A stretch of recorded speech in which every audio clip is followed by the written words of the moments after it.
3 de agosto de 2008. Un hombre yace inmóvil en la nieve en el K2. Está cegado por la nieve y apenas puede ver sus propias manos. Sus compañeros ya lo han dejado y ahora está completamente solo, totalmente fuera de la ruta y atrapado en el lado equivocado de la montaña más peligrosa de la Tierra. Ya ha pasado 2 noches enteras a la intemperie, en la gélida zona de la muerte, sin piolets, sin agua, sin guantes. Todos los que conocen el K2 han llegado a la misma conclusión: este tipo está muerto. Y la noticia ya llegó a su esposa en casa, junto a su hijo de 9 meses. Pero horas después, sucederá algo que desafía todos los principios de la medicina de gran altitud. Algo que es casi increíble.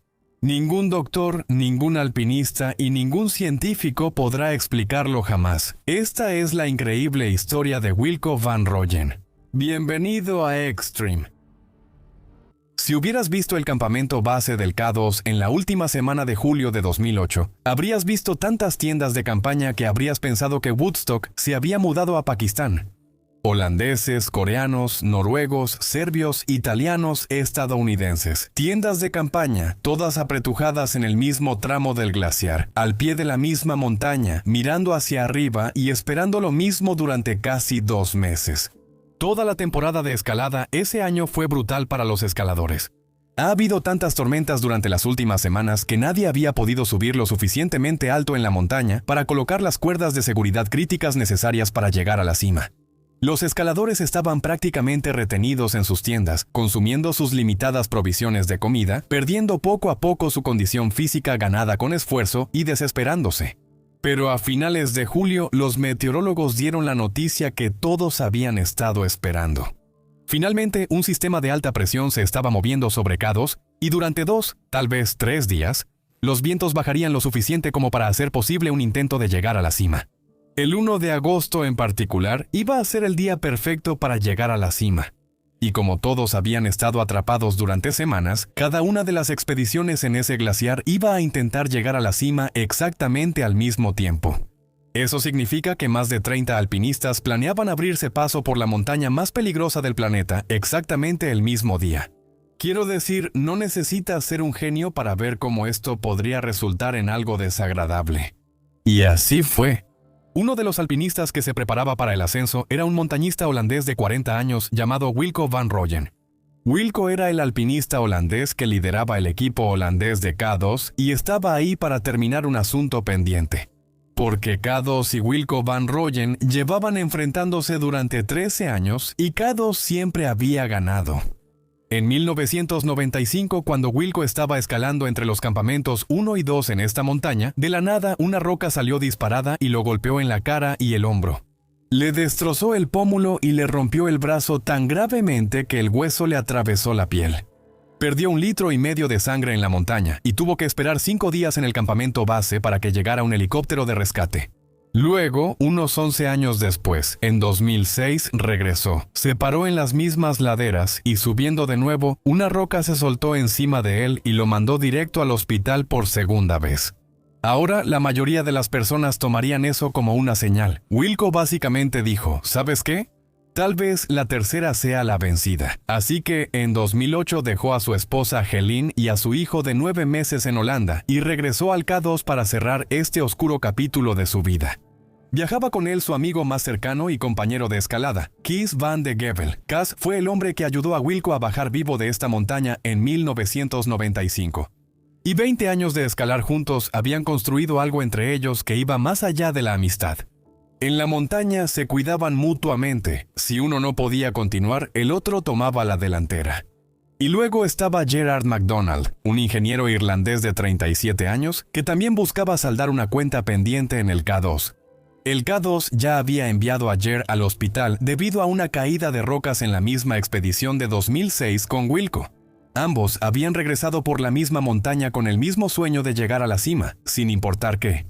3 hombres que querían saldar cuentas con el K2 junto con un Sherpa nepalí llamado Pemba Gyaltse, uno de los alpinistas de gran altitud más talentosos técnicamente que existen. Justo después de la medianoche del 1 de agosto de 2008, Wilco, Cas, Pemba, Jer y aproximadamente otros 30 alpinistas de todas las expediciones en ese glaciar se pusieron los crampones y comenzaron a avanzar en la oscuridad hacia la cima del K2. Durante las primeras horas, la montaña estaba casi en silencio.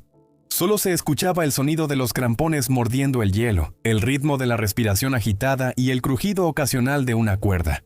Las linternas frontales proyectaban finos haces sobre la nieve negra. A esas alturas y en esa oscuridad, el mundo se reduce al trozo de hielo justo debajo de tus pies. No piensas en la cima. No piensas en nada, solo te mueves. El frío a esa hora era brutal. Ese tipo de frío que se mete en tus botas y empieza a hacer estragos en los dedos de los pies en la primera hora y hace que cada respiración se sienta como tragar vidrio. Pero cada alpinista en esa montaña esa mañana había pasado meses entrenando para esto. Estaban listos. Estaban avanzando. Al amanecer, Wilco y los otros escaladores ya llevaban horas escalando. En algún lugar más adelante, a 27.200 pies con la luz del amanecer cada vez más clara, podían ver a otros escaladores disminuyendo la velocidad, deteniéndose en cierto punto por una razón que aún no podían entender. Fue entonces cuando todo empezó a salir mal, como un efecto dominó. Mira, un intento de cumbre en una montaña como K2 es una operación altamente coordinada que depende completamente de cuerdas fijas colocadas delante de los escaladores. No tener cuerdas fijas básicamente significa no llegar a la cumbre. Para el K2 en particular, hay una canaleta ridículamente empinada de 60 grados de hielo azul sólido llamada el cuello de botella.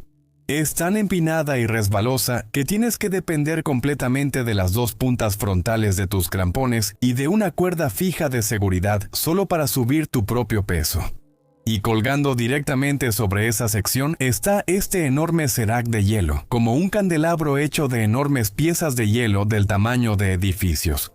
Este cerac constantemente cruje, se mueve y se rompe. Cuando eso sucede, enormes bloques de hielo del tamaño de casas se desprenden y caen por el cuello de botella sin previo aviso. Cuando escalas el cuello de botella, literalmente estás parado justo debajo de una guillotina suspendida. La única forma de sobrevivir es atravesarlo tan rápido como físicamente sea posible. Pero había un gran problema esa mañana. Las cuerdas fijas del cuello de botella no se habían instalado. El plan era que un equipo de porteadores de altura saliera horas antes que todos los demás, delante del grupo principal, y fijara las cuerdas de seguridad en las secciones más críticas de la ruta, para que Wilco y los demás pudieran pasar con seguridad por el cuello de botella. Pero el porteador que mantenía unida esa operación nunca llegó. Su nombre era Shaheen Bike, y tuvo que regresar debido al mal de altura. Shaheen era el porteador más experimentado de toda la expedición, y la única persona entre todo el personal de apoyo que anteriormente había estado en la cima del K2. Él era quien sabía exactamente dónde debían ir las cuerdas y a quien los demás porteadores respetaban y seguían. Sin él, los porteadores restantes hicieron lo mejor que pudieron, pero su mejor esfuerzo simplemente no era suficiente. Habían estado fijando cuerdas en las laderas más bajas y fáciles, debajo del cuello de botella, donde el terreno era poco inclinado y las cuerdas eran innecesarias. Y para cuando llegaron al propio cuello de botella, ya se había acabado hasta el último pedazo de cuerda que llevaban. Así que ahora había un atasco de escaladores en el cuello de botella, parados sin moverse y preguntándose cómo pasar, mientras el tiempo que no podían darse el lujo de ignorar ya corría. Para corregir el error, los escaladores tuvieron que hacer algo extremadamente peligroso. Tuvieron que retroceder, desatar las cuerdas de las secciones inferiores, levantarlas y volver a anclarlas. Fue una pesadilla logística. Les costaría horas preciosas e irreemplazables, porque en K2 existe una ley absoluta e innegociable de supervivencia. Si no estás parado en la cima para las 2 de la tarde, das la vuelta y bajas. La razón es simplemente que si llegas a la cima en la tarde, vas a tener que descender K2 en la oscuridad, y eso es prácticamente buscar la muerte. Wilco lo sabía. Estaba atrapado justo en la base del cuello de botella, al frente del embotellamiento, y estaba furioso. Como líder de la expedición holandesa, intentó tomar el control y coordinar el caos. Gritó instrucciones y órdenes, pero fue inútil. Había alpinistas coreanos, serbios, italianos y holandeses, todos confundidos por el hombre que gritaba a 27.000 pies de altura. Se convirtió en una torre de Babel local. Mientras Wilco estaba atrapado, Cos y Pemba tomaron la iniciativa. Literalmente bajaron de nuevo por las laderas, desataron las cuerdas inútiles, las arrastraron de regreso hasta el cuello de botella y empezaron a clavar anclajes en el hielo a 60 grados. Tomó horas de trabajo agonizante y extenuante en la zona de la muerte solo para hacer que la ruta fuera transitable. Para cuando finalmente colocaron las cuerdas y los escaladores empezaron a pasar por el cuello de botella, ya eran más de las 2 de la tarde. Pero cada uno de los escaladores en esa montaña siguió subiendo de todos modos. Porque ¿qué más podías hacer? Si has esperado 2 meses, 60 días para esta ventana de buen tiempo, has volado al otro lado del mundo, marchado durante una semana por el Karakorum, sobrevivido a varias tormentas y a un clima horrible. La cima está justo ahí, visible sobre ti por primera vez en días. Nadie más se está rindiendo. Nadie más está regresando. En ese momento, a esa altitud, con esa obsesión corriendo por tus venas, las 2 p.m., la regla empieza a sentirse menos como lógica y más como una sugerencia que alguien hizo a nivel del mar, que no entiende lo que costó llegar aquí. Así que Wilco y los demás siguieron escalando. Para entonces, él estaba exhausto. Había gastado enormes cantidades de energía solo tratando de controlar a la multitud caótica y helada, y se vio obligado a avanzar lentamente mientras otros subían rápidamente, empujándolo al pasar. 3 p.m., 4 p.m., 5 p.m. para las 6 p.m. Algunos escaladores apenas estaban llegando a la cima, pero Wilco ni siquiera estaba cerca todavía. No fue hasta las 7 p.m. 5 horas después de la hora límite de retorno, Wilco van Rooyen, Kees van de Gebel y Pemba Gyaltse estuvieron juntos en la cima del K2 a 28.251 pies después de 5 horas continuas. La cima del K2 a esa altitud no se siente como la cima de una montaña, se siente como el borde del cielo. Literalmente puedes ver la curvatura de la tierra aquí arriba. Toda la cordillera del Karakorum se despliega debajo de ti. Montaña tras montaña desapareciendo en la oscuridad. Un paisaje que casi nadie en la Tierra ha visto desde este ángulo o esta altura. Wilco se quedó ahí y sintió como 13 años de sufrimiento se disolvían en un solo instante. Cass estaba ahí, Pemba estaba ahí, pero sabían que estaban parados sobre una bomba de tiempo. El sol estaba bajando rápido. A 8.500 metros no te sientas y de ninguna manera te quedas esperando. Quedarse en esa cima incluso 30 minutos mientras se pone el sol es una sentencia de muerte. Tenían que irse de inmediato. Justo cuando se preparaban para dar la espalda y descender, una última figura apareció sobre la cresta. Era Jer McDonald. Había llevado su cuerpo al límite absoluto para alcanzar a su equipo, llegando justo cuando la última luz del 1 de agosto comenzaba a desvanecerse. Mientras abrazaba a sus compañeros a 28.251 pies, las lágrimas corrían por su rostro. Fue el primer irlandés en la historia en pararse en la cima del K2. Fue un logro increíble. Tomaron fotografías, llamaron a sus seres queridos en sus teléfonos satelitales. Jer llamó a su novia Annie. Wilco miró la curvatura de la Tierra y se sintió en paz por primera vez en 13 años. Luego miraron hacia abajo y la realidad de su situación los golpeó a todos exactamente al mismo tiempo. Era el atardecer en uno de los entornos más hostiles de la Tierra. La oscuridad total llegaría en menos de una hora. El descenso tenía que comenzar de inmediato y tenía que salir perfectamente. No había otra opción si querían bajar con vida. Los alpinistas empezaron a descender en la oscuridad, con sus linternas frontales proyectando haces finos en la oscuridad, tratando de bajar rápido y atravesar el cuello de botella. Pero en la oscuridad, después del esfuerzo de llegar a la cima, con cerebros con falta de oxígeno y cuerpos que habían estado operando al límite absoluto durante 17 horas, eso era una tarea casi imposible. Se movían como caracoles cansados, amontonándose, perdiéndose unos a otros en la oscuridad. Este descenso no podía ponerse peor. Entonces, a las 8:30 p.m., en el cuello de botella, la montaña explotó. Imagina aferrarte a una pared de hielo puro y resbaladizo de 60 grados de inclinación en una oscuridad total y absoluta. Tu lámpara frontal apenas ilumina 1 metro en el vacío. Ya estás congelándote, con falta de oxígeno y tambaleándote por el agotamiento. Entonces, de repente, sientes un estremecimiento profundo y violento, que vibra directamente a través de los pinchos de acero de tus crampones. Antes de que siquiera puedas mirar hacia arriba, el sonido te golpea, no suena como hielo rompiéndose. Suena como si un tren cayera del cielo.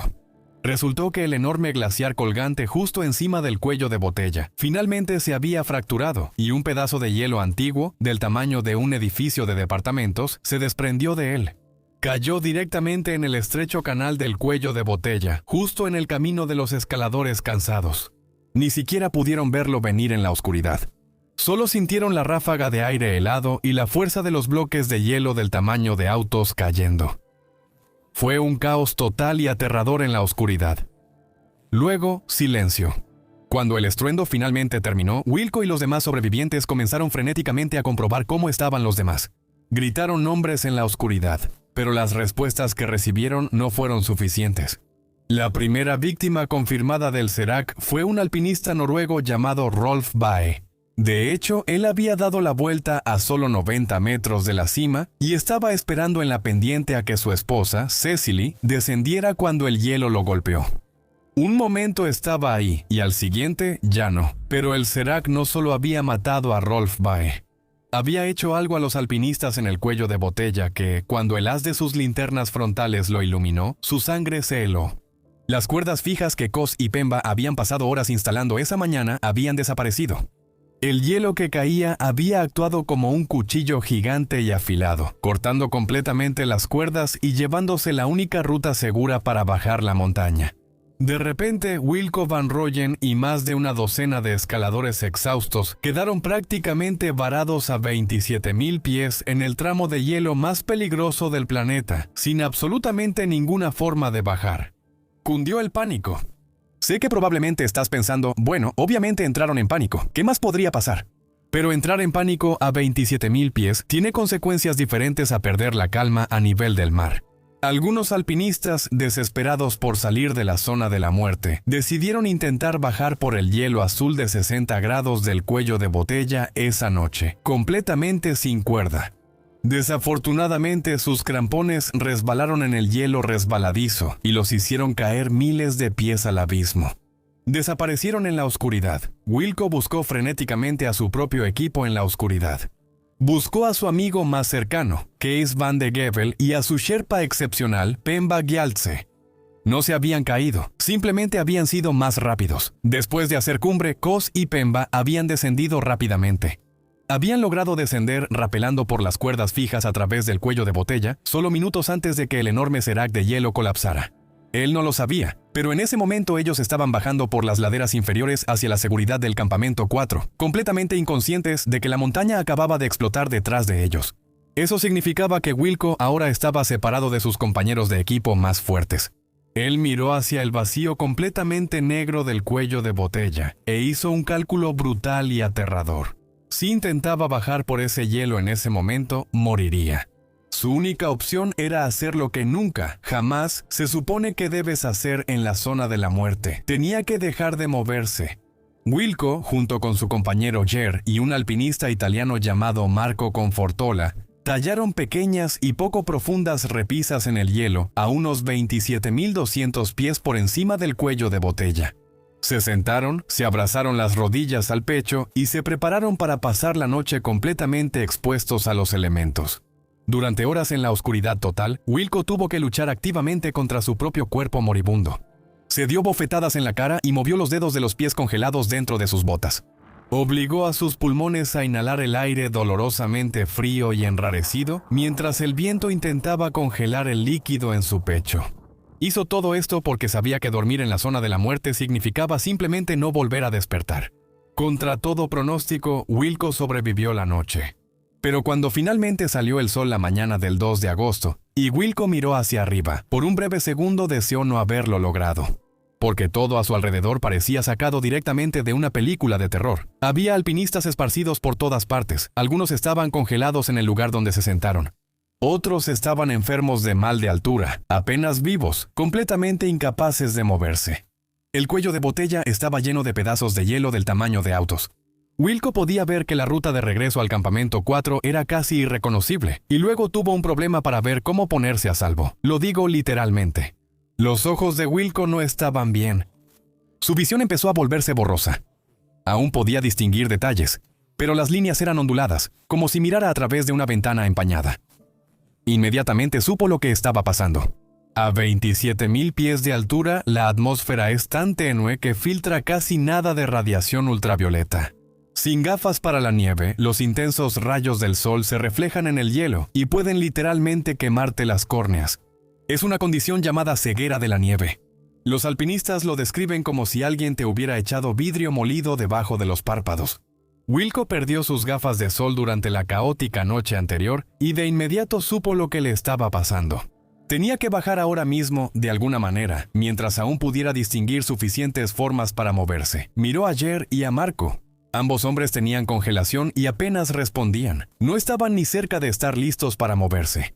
Esperar por ellos significaba perder lo último de su visión, sentado quieto sobre el hielo. Así que hizo el único cálculo que le daba a alguno de ellos una oportunidad.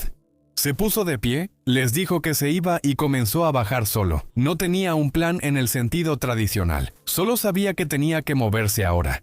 La única alternativa era quedarse quieto, y quedarse quieto a estas alturas era simplemente morir lentamente. Fue bajando cuidadosamente entre los escombros que dejó el Serac. La luz de la mañana hacía que la ceguera por la nieve empeorara con cada minuto que pasaba. Entonces, en algún lugar de las laderas superiores del cuello de botella, se detuvo, porque justo delante de él había 3 alpinistas coreanos. Uno estaba sentado aturdido en la nieve, apenas consciente. Un segundo sostenía una cuerda con ambas manos, los nudillos blancos, el cuerpo tambaleándose. El tercero estaba en el otro extremo de esa cuerda, colgado boca abajo, suspendido sobre el cuello de botella. Wilco los miró e hizo algo increíble. Le dio al guía Sherpa del equipo coreano sus guantes de repuesto. Era lo único que le quedaba para dar. Luego siguió bajando. Ahora era su turno de enfrentar el cuello de botella, la pared de hielo azul de 60 grados que se había tragado a tantos escaladores la noche anterior. Pero ahora era de día, y las cuerdas fijas que debían guiarlo estaban rotas, pero no completamente desaparecidas. Aquí y allá, pequeños tramos de cuerda aún colgaban del hielo, parcialmente cortados por el Serac, pero todavía anclados en puntos aislados. Wilco se acercó a la primera, se enganchó y comenzó a avanzar. Cuando ese tramo se terminó, se desenganchó, se movió lateralmente por la cara de hielo hasta que encontró el siguiente fragmento colgante y volvió a engancharse. Como un péndulo, de fragmento en fragmento, de anclaje en anclaje. Cada uno era un pequeño milagro que no había sido arrastrado. Le costó todo lo que tenía. Su visión se reducía ahora a formas y contornos. Avanzaba por una pared de hielo casi vertical, más por el tacto y la memoria que por la vista.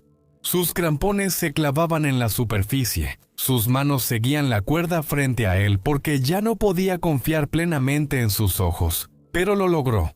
Debajo del cuello de botella, la inclinación disminuyó y Wilco siguió adelante, moviéndose más rápido ahora, impulsado por un solo pensamiento. El campamento 4 estaba en algún lugar debajo de él. Solo tenía que llegar ahí, pero nada a su alrededor parecía correcto. La pendiente que estaba siguiendo se sentía diferente de lo que recordaba. Los puntos de referencia que había memorizado durante 3 expediciones en esta montaña no aparecían donde deberían. Siguió avanzando porque detenerse significaba morir, pero con cada 30 metros el terreno se volvía menos familiar. Aún no tenía manera de saberlo, pero ya estaba en el lado equivocado de la montaña. Descendió durante lo que parecieron horas, un pie tras otro. El mundo a su alrededor se reducía a una mancha de blanco y gris ante sus ojos ardientes. También estaba exhausto, sediento, hambriento y muriendo por falta de oxígeno. Su cuerpo ya no tenía reservas. Cada paso requería una decisión consciente porque sus piernas habían dejado de enviar señales confiables a su cerebro sobre si estaban funcionando correctamente o no. Y aún así, ni rastro del campamento 4. En algún momento, Wilco se detuvo y miró a su alrededor. Realmente miró en todas direcciones, entrecerrando los ojos por la ceguera de las nieves para distinguir las formas que lo rodeaban. Nada coincidía. La cresta sobre él era diferente. También lo era la pendiente debajo de él. Toda la geometría de la montaña se sentía incorrecta, de una manera que no podía explicar de inmediato. Entonces lo comprendió. Estaba completamente perdido. En su ceguera por la nieve y su neblina hipóxica, se había desviado lateralmente por la montaña. Así que, en lugar de bajar por la ruta hacia el campamento 4, donde su equipo lo esperaba, había cruzado al lado completamente equivocado del K2, totalmente por una ruta que su equipo nunca había usado en esta expedición.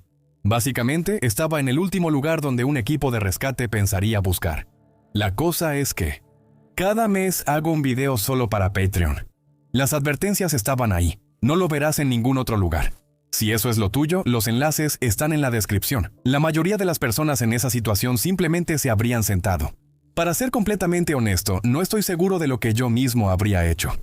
Pero Wilco miró hacia la pendiente frente a él y tomó la única decisión que era coherente con todo lo que siempre había sido. Siguió avanzando paso a paso, 5 pies a la vez, deteniéndose para descansar y luego obligándose a ponerse de pie de nuevo. Su mundo se había reducido a los pocos pies de blanco borroso directamente frente a su cara y a la única instrucción que su cerebro seguía repitiendo en bucle. Abajo solo sigue bajando. El estrés físico extremo, el agotamiento mental y la hipoxia finalmente rompieron su conexión con la realidad. Las alucinaciones se apoderaron de él. Mientras bajaba, vio a escaladores imaginarios caminando junto a él en la nieve. Escuchó voces claras y distintas susurrando en el viento aullante, ofreciéndole té caliente. Extendía sus manos congeladas para tomar una taza que no existía, solo para agarrar aire vacío y helado. Mientras Wilco deambulaba en un estado de delirio en el lado equivocado de la montaña, el mundo allá abajo observaba horrorizado. Se había difundido a nivel internacional la noticia de que el Serac se había derrumbado. Los medios ya lo llamaban el peor desastre en la historia del K2. Abajo, en el campamento base, el equipo holandés intentaba frenéticamente establecer contacto por radio con las laderas superiores, preguntando quién había sobrevivido y quién no. Cas y Pemba Sherpa habían sobrevivido milagrosamente al cuello de botella y estaban a salvo en los campamentos inferiores, pero estaban completamente devastados. Wilco no aparecía por ningún lado. Para la tarde del 2 de agosto, Wilco fue reportado oficialmente como desaparecido. Mientras tanto, en la ladera de la montaña, Wilco seguía luchando por descender. Cuando cayó la oscuridad por segunda vez, se dio cuenta de que estaba a punto de enfrentar una segunda noche a la intemperie en la zona de la muerte, sin tienda, saco de dormir ni agua. Siguió caminando y encontró un pequeño espacio en el saliente rocoso, en la cara sur, y se acurrucó contra él. Su cuerpo comenzó el proceso final de apagarse. Una fuerte congelación estaba devorando rápidamente sus dedos de los pies. Su cerebro moribundo comenzó a inundarse con ese extraño y reconfortante calor que sienten las víctimas de hipotermia justo antes del final. El dolor agonizante de su ceguera por nieve se desvaneció, reemplazado por una apatía entumecedora y pesada. Se estaba yendo. Este era el final. Allá en el campamento base, su equipo había perdido la esperanza. Nadie debería haber sobrevivido 48 horas expuesto en la zona de la muerte sin protección. Los líderes de la expedición, llorando en la tienda de comunicaciones, hicieron la llamada que habían temido todo el día. Llamaron a la esposa de Wilco, Helene, allá en Holanda, y le dieron la devastadora noticia. Wilco estaba perdido en la montaña. Probablemente estaba muerto, y su cuerpo se quedaría allá arriba para siempre. 3 de agosto de 2008.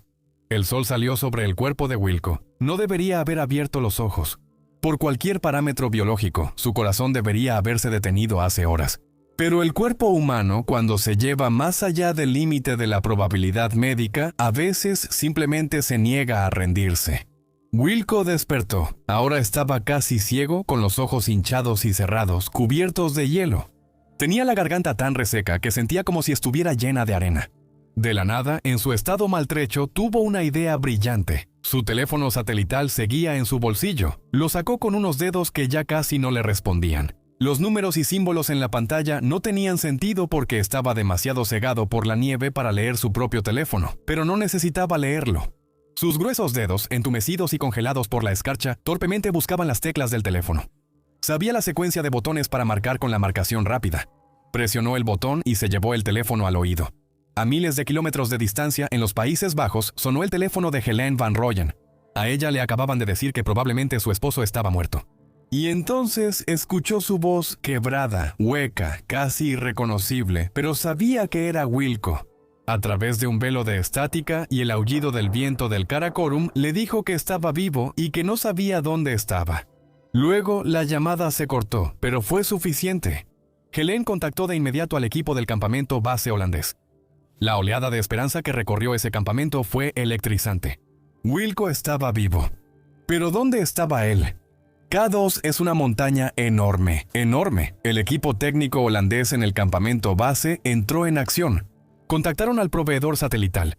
¿Quién podía usar las señales digitales de las llamadas satelitales de Wilco para adivinar su ubicación? Los datos regresaron y eran desconcertantes. Las coordenadas no coincidían en absoluto con la ruta de descenso. No estaba en la ruta normal. Estaba muy alejado hacia un lado, suspendido en una enorme cara de la montaña sin senderos. Mientras tanto, de regreso en la montaña, Wilco casi se había quedado sin tiempo. Sus dedos de los pies eran bloques de hielo dentro de sus botas. Su sangre era tan espesa como una pasta. Solo veía blanco, de un blanco insoportable. Pero cuando el sol de la mañana iluminó la montaña a través de la neblina borrosa de su ceguera de las nieves, Wilco vio una pendiente de glaciar debajo de él. No parecía gran cosa, pero parecía estar un poco más abajo que los acantilados que lo rodeaban por todos lados. No sabía a dónde conducía. Ya no le quedaba ninguna gran estrategia. Estaba desesperado y solo sabía que no podía seguir sentado contra esa roca. Así que se obligó a levantarse sobre sus pies entumecidos, se volvió hacia el hielo y comenzó a abrirse camino hacia abajo a rastras. Los puntos de los crampones se clavaban en la pendiente. Las manos buscaban agarre, medio deslizándose cada vez que las piernas le fallaban, y entonces sucedió lo imposible. Llámalo suerte, llámalo un milagro, o llámalo la recompensa final para un hombre que se negó a dejar de moverse. Mira, K2 tiene forma de pirámide. La cara sur y la ruta normal de la Abruzzi son dos caras diferentes de esa pirámide. Pero más abajo, la montaña se estrecha, y esas dos caras se encuentran en el mismo punto, de la misma manera que un río se encauza entre dos orillas hasta que encuentra el mar. La dirección cuesta abajo simplemente apuntaba directamente al fondo de ese estrechamiento, y en el fondo de ese embudo, justo donde las dos caras de la montaña se juntaban, estaba el campamento 3. Pero Wilco no tenía idea. Él simplemente siguió avanzando lentamente. 5 pasos, descanso. 5 pasos más, descanso. Entonces, de la nada, vio tiendas de campaña. No podía distinguir colores ni detalles, solo formas oscuras contra el blanco que no pertenecían a la montaña. Se movió hacia ellas como un hombre que se arrastra hacia el agua en un desierto. Cuando Wilco llegó a la tela de nylon, prácticamente se desplomó contra ella. Pero aún más increíble, las tiendas sobre las que se desplomó pertenecían a Kaz y Pemba, sus propios compañeros de equipo. Los dos alpinistas habían participado en intentos de rescate de otros compañeros atrapados en la montaña, y gracias a esa llamada por teléfono satelital que Wilco le hizo a su esposa horas antes, ellos habían subido al campamento 3 y lo estaban buscando activamente en las laderas. Y ahora, simplemente apareció en su campamento. Cuando Kaz y Kazapemba vieron las figuras tambaleándose hacia el campamento, apenas pudieron reconocer a su líder. Wilco parecía un fantasma. Su rostro era una masa llena de ampollas por una grave quemadura de sol y congelamiento leve. Sus ojos estaban completamente hinchados y cerrados por la ceguera de la nieve. Su boca estaba ensangrentada por masticar hielo sólido. Pero estaba vivo. Inmediatamente lo agarraron, lo arrastraron a una tienda, encendieron una estufa y empezaron a darle té caliente y medicamentos que le salvarían la vida. Por primera vez en 48 horas, Wilco Van Rooyen estaba fuera del hielo, pero la prueba no había terminado por completo. Kaz y Pemba todavía tenían que bajar a un hombre ciego y con graves congelaciones por los miles de pies de terreno técnico que quedaban. Tomó días de esfuerzo meticuloso y agonizante, con Pemba y Kaz guiando físicamente cada paso de Wilco por las cuerdas. Para cuando finalmente llegaron al campo base avanzado, los pies de Wilco habían fallado por completo.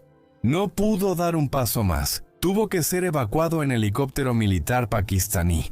La montaña salvaje cobró un alto precio por su supervivencia. Wilco perdió todos sus dedos de los pies debido a una grave congelación, y la victoria de la expedición quedó para siempre ensombrecida por una inmensa tragedia.